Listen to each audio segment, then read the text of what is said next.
Hi, this is Graphically Alex coming at you with all things fat related. If that's something that interests you, please subscribe. I'd love to have you. Today, I wanted to do another one of these, so I might actually film a couple of these today because I find this little series to be very interesting, and I'm a little worried about the possibility of TikTok being banned in the US. Had to address it. So, I want to cover this while I still can, and I figure since I'm doing daily, we can just do it. So let's go ahead and get into it. If it does end up getting banned, I will do a video on that at that time, but I'm not 100% on if it's actually going to happen. That's why I haven't really talked about it. But what I will say is I wonder if that's why people are not posting as much this year. And I noticed William is posting more on Instagram, for example. So that's the tea. But anyways, we'll get into that if and when that happens. It'll literally be in January, so I'll still be a daily girly pop. So you can know for sure I will discuss it. Let's get into this. Fats, a series where I, a fat, talk about things that only plus size people will understand. And today I need to talk about the tokenism that happens to plus size people and the subsequent brain rot that I have felt as a result of said tokenism. So here's where I'm coming from with this. I have been creating content on and off since January of 2023, and I really picked it back up in August of 2023. And over the course of this year, I've come to realize that exactly where I'm meant to be is making content specifically regarding fat activism, fat liberation, etc. Through that journey, I've also felt this nagging sense that there isn't a place for me. And do I believe that? No. But I also don't think that feelings are best left in the dark. Because some of the thoughts that I have and some things that I'm working out in therapy revolve around like, oh, well, I can name X, Y, and Z plus size beauty creators. There's already enough of us. Or, there's so many plus size fashion creators. Okay, so this is something that I've been noticing a lot about discussions of fat acceptance. And I want to talk about it because she's really, really exemplifying this extremely well. But essentially, I've found that because within the toxic ritualistic framework, we use our body as a sort of anxiety totem, I don't know, a lightning rod for anxiety, something like to that effect. Like I said, I call it toxic ritualistic because you do it almost in with like a religious fervor. That's how it works. It's a very repetitive thing. It's anything, if you're ever feeling really anxious, you go back to that and you freak out about your body, basically. And so I think because of that natural, like, psychological dynamic being there, or not natural as in it's good, but natural as in it's a natural part of the disorder, people tend to talk about, like, being fat or talk about being plus size or whatever, and using it as a segue to talk about other issues. And we see this all the time. I always bring it up with Jubilee. They get very, very political. A lot of fat activists, they'll start getting political. Like, they'll use their body as a way to talk about politics when you could just talk about politics directly. But they can't. It's too anxiety inducing, I guess. So they just talk about their body through politics, and it's like this whole thing. That happens as well, even with personal life stuff. So you can see this person, she's talking about the struggles of finding a niche for social media. And that really doesn't have much to do with being fat, other than your image affects a social media niche.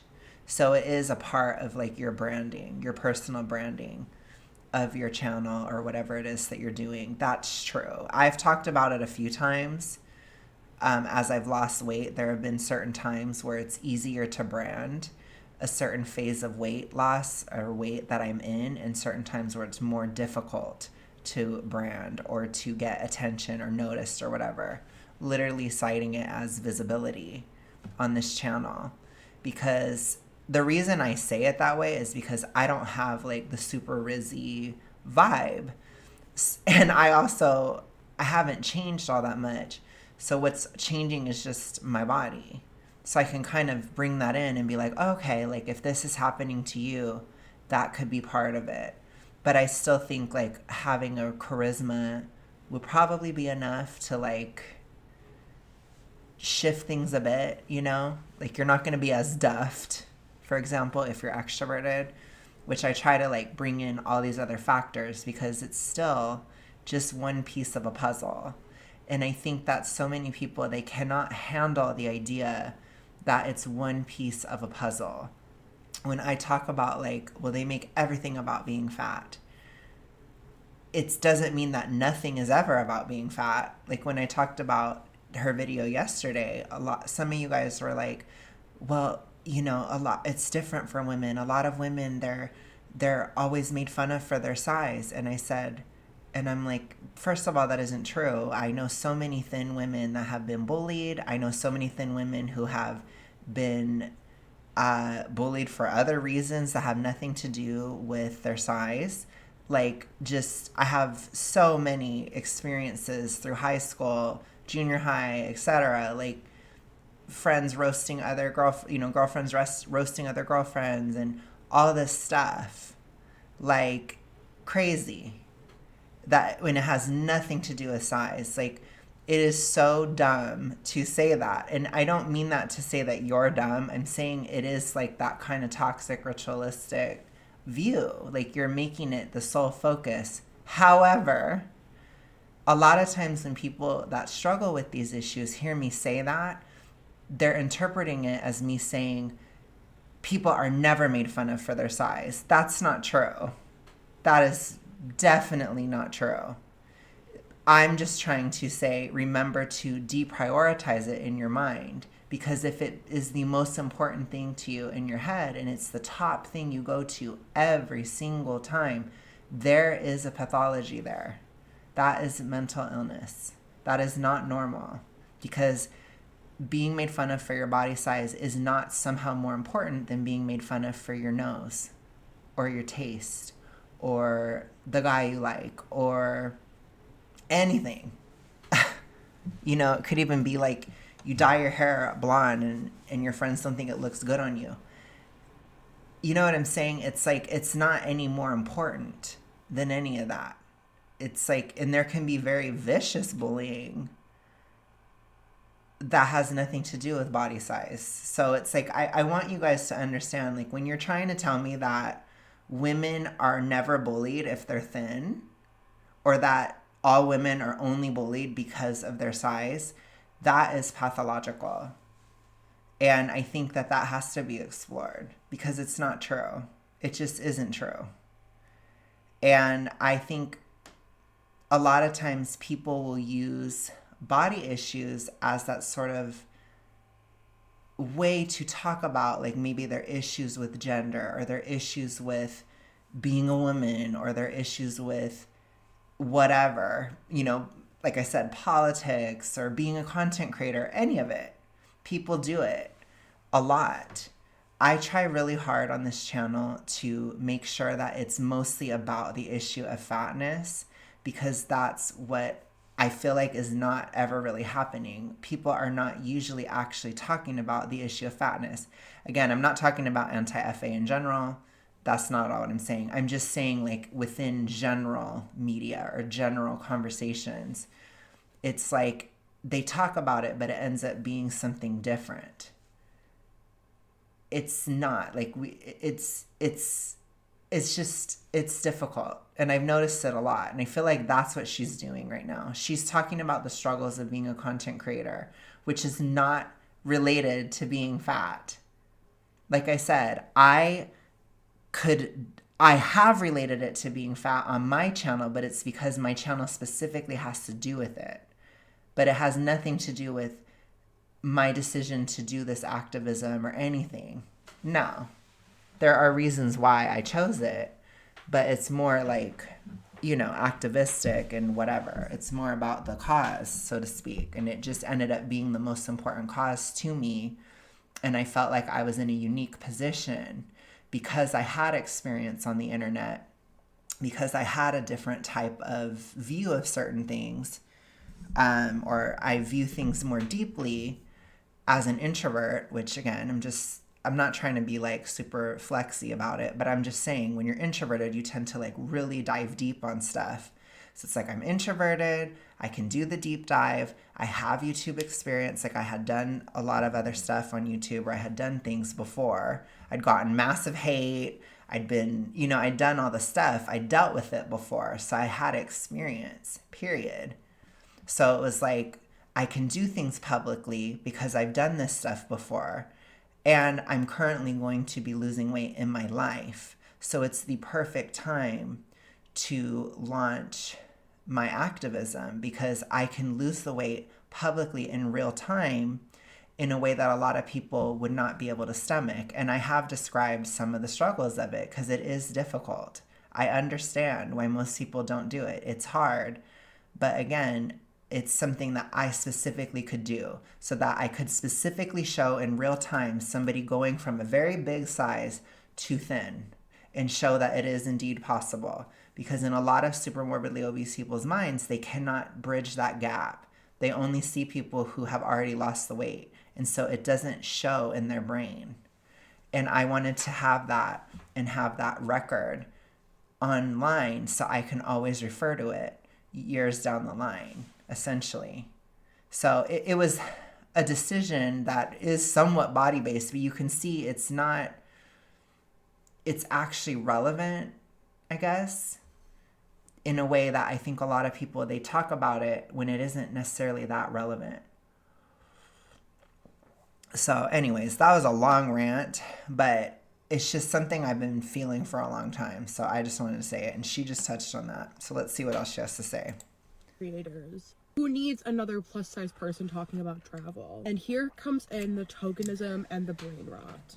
Because as plus size people, we have been conditioned to believe that if we see one of us on a beauty campaign, on our Instagram feeds, on TikTok, whatever it might be, if we see one of us, that is enough. It's not. It's especially not enough when we see that the overwhelming amount of influencers, content creators, models, people in the public eye don't represent, at least in the United States, the majority of people who look like me. And of course, majority, no. Sorry, girl. I think at this point where I'm basically at, I look like the majority of people in America. I'm like lightly obese, which is horrible, by the way. That's not a good thing. But this is a much more mainstream size. Being super morbidly obese is not the average in America. It just isn't. You're still often the biggest person in the room, which honestly, it should be that way. If it gets to a point where everybody is, oh my gosh, we are so screwed because that's very hard. But no, you have to be real. That's not true. Full stop. Of course, this phenomenon only gets worse the more marginalized identities you hold.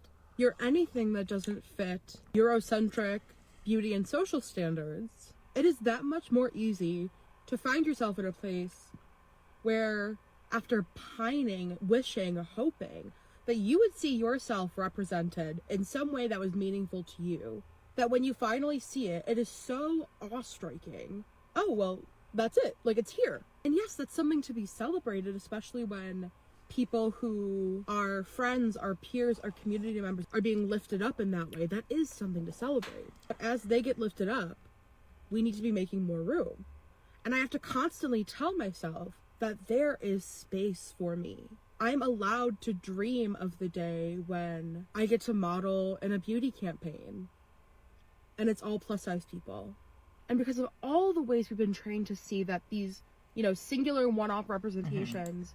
See, it seems to me like she's really viewing her fatness as the limit on her career choice. And so to me, it seems like trying to use that to make, I don't know. it it's hard to explain. It's hard to differentiate what I'm trying to say, but